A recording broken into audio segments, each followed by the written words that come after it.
would reply, I see that you are a prophet.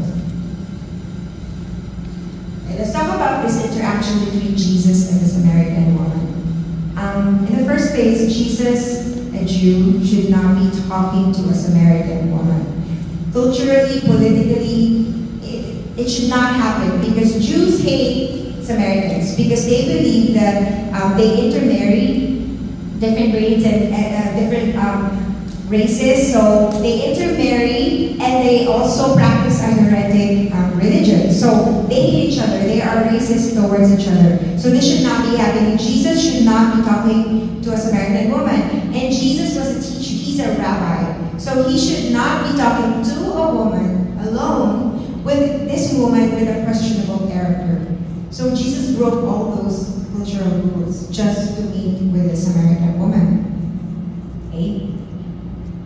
So she was an outcast of the that I will give will never get thirsty again. In fact, the water I will give him will become a well of water springing up in him for eternal life. I come here with talking to you not because I master this or I am, because God will transform our past. Okay? He will transform our past. And He offers us something better than what we could find in any human relationship. He offers us something. He offers us truth, He offers us trust, and He offers us loyal love. That's what the Lord is offering us. If we take it, that gift from the Lord, then we will receive healing. We will receive healing from our lust, from our sexual desires. Because of the lust, it makes us thirsty for more. It's like salt water. When you take it, you're thirsty for more, you need to drink more water. But Jesus gives a living water. It refreshes. Okay? And it springs up from within. We don't even have to fake it. It just flows up from a heart that truly encountered God's presence. Amen? Amen. Are you still with us? Amen. As a marriage.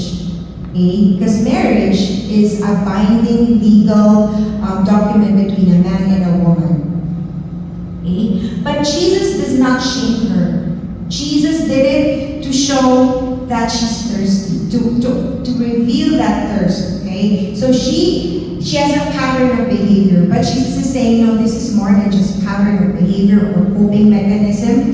He is pointing out that she needs the truth. She needs a transformation in her heart. Okay? And Jesus said it with grace. So she received correction, and Jesus said it with truth and grace.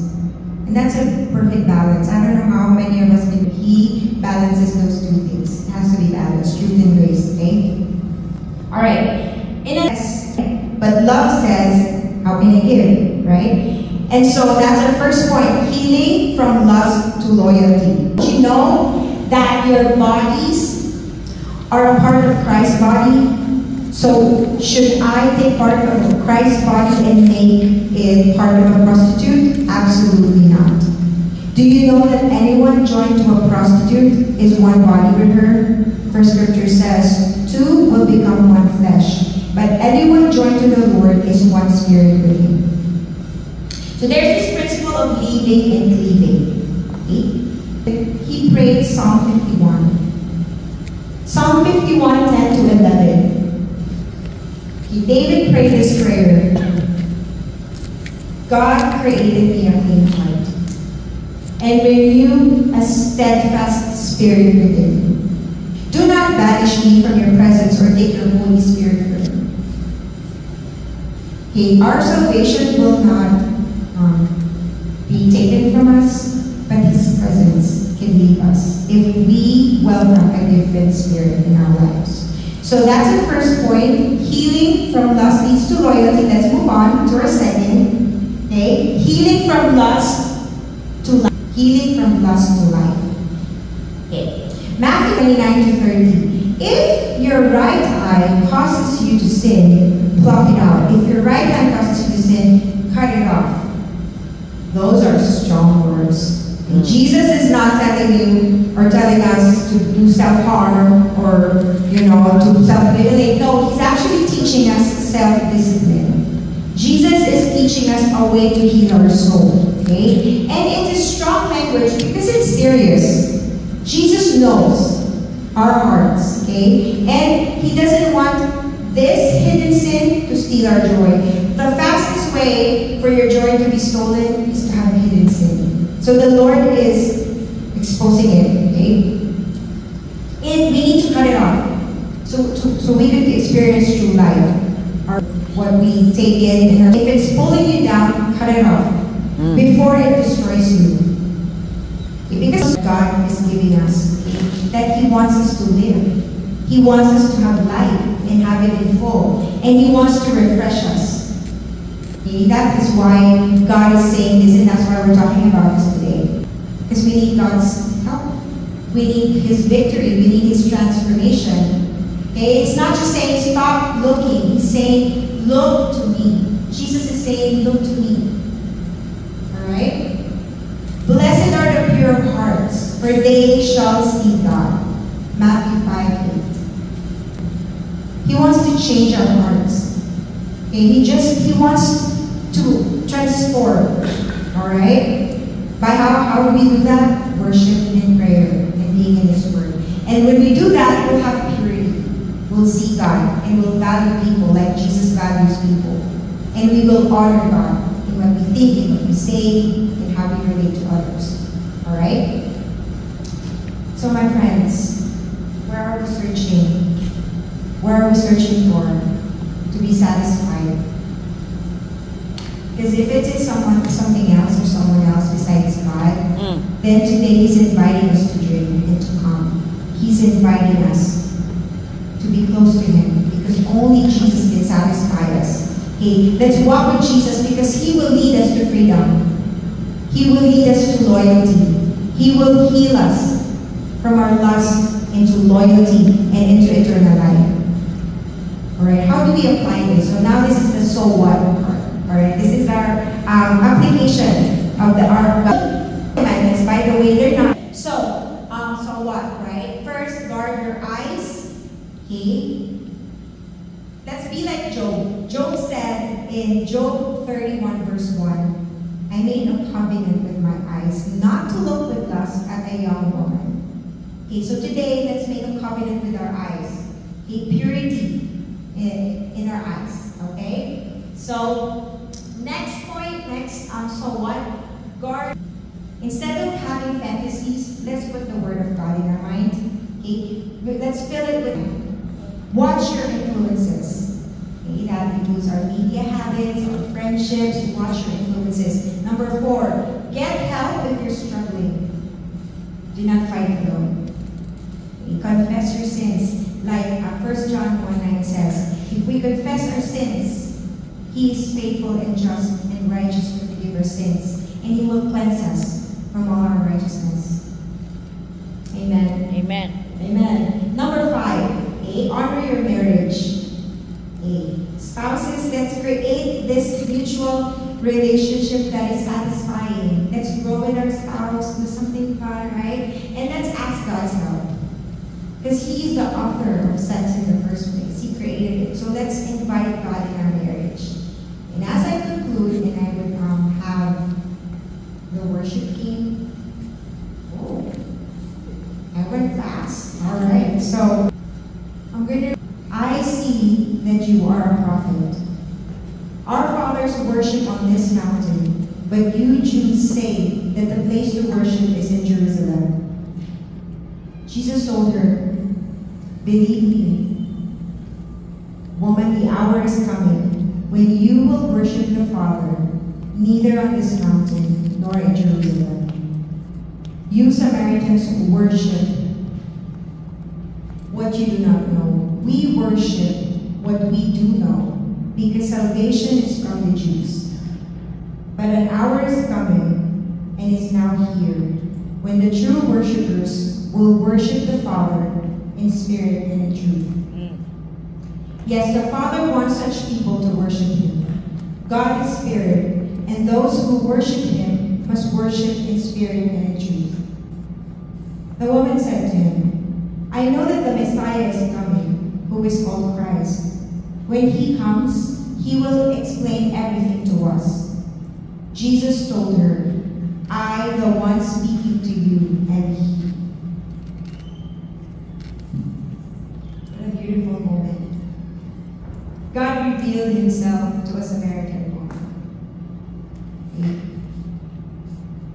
And of course, she got excited. I'm going to continue reading. This is such a beautiful chapter. Okay, just then the disciples arrived, and they were amazed that he was talking with a woman. Yet no one said, what do you want, or why are you talking with her? Then the woman left her water jar, went into town, and told the people, come, see a man who told me everything I ever did. Could this be the Messiah? She left her water jar. She left her jar, what she used to, it's like a live object for them in that time. She left it. She was too excited. She left it behind. Okay? Because she can't contain, she has to tell someone about Jesus. She has to tell her friends about the Messiah that she just met. Right? But have you ever stopped to think, like, why did she even get saved that day? How did it even come to that point? Because in John 4, Jesus said, give me a drink. Jesus said, I thirst. Jesus said to her, because his disciples had gone into town to buy food, I thirst. She got saved because Jesus got weary, because Jesus got thirsty. And this is Jesus, the creator of the whole universe. Jesus, the powerful one, the divine Son of God. He got thirsty. He left his glory. He left heaven to be with us. He left his glory to experience being human, to experience being weak. He became tired and hungry, just like us, just like you and me. So the woman got transformed because it started when Jesus said, I thirst. And it wasn't the last time that he said it. Those were not the last time that Jesus said, I thirst. When he hung on the cross in John 19:28. When Jesus was dying on the cross, he said again, I thirst.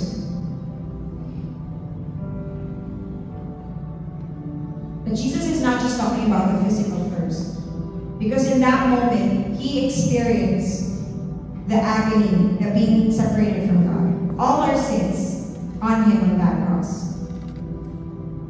We cannot even imagine what that feels. Okay, the weight of all our sin, all our lust, all the pornography we watch on Jesus. He was cut off from the presence of the Father because of sin. Okay, he experienced that thirst. That deep thirst like a Gehenna type, because of our sins. Jesus,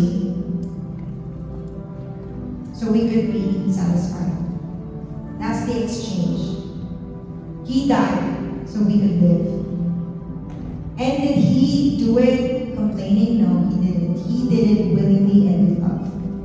Now, if we understand this beauty, this beautiful exchange, how can we still pick lust? How can we still pick all the other loves that leaves us empty and leaves us more thirsty? If we see what Jesus did on the cross, then when he said, it is finished. Maybe some of us in this room struggling for this one. Maybe the silence is conviction. But Jesus said, it is finished. We don't need to carry the shame. We do not need to continue this practice. It is finished. He assured on the cross, John 19:30, it is finished. And that's the gospel. That's the good news. That's what we are here as a Samaritan woman. We're all, that's what makes this a beautiful message. is because we are all adulterers, we are all liars or doubters of God. Some of us here are believers, some of us are religious, but it's for all of us. This message is for all of us. So the Holy Spirit is asking, what will you do with that thirst? Are we going to take Jesus' healing? Do we want to be healed? Do we even know that we're sick? Are we going to take His loyalty, His loyal love? Do we want life? Do we want to experience this life that Jesus gives us? So take this moment. Perhaps this is your first time to hear this. And just like the woman, Jesus told the woman, I the one am He. I am the one speaking to you. Maybe Jesus is speaking to you right now. Imagine if He is in this room. He's right beside you. Imagine that He's giving you this invitation. Come, drink from me. What would we do with it? But He really is in this room. The Holy Spirit is present. Where 2 or 3 are gathered in His name, He's here. And He's really inviting you. He's really asking for your heart. Jesus is asking us to be His child. Okay? Jesus is asking us to follow. And this is our time to respond to Him. This is our time to receive the invitation, maybe as an individual or as a couple or as a family. Come to Jesus, because His blood washes our dirty hearts clean. Only the blood of Jesus can give us life. Okay? Come to Jesus while there is no time. Come to Jesus. Or maybe we are already believers. Okay? And this message is a loving reminder. Like if you've heard the song, prone to wonder, Lord, I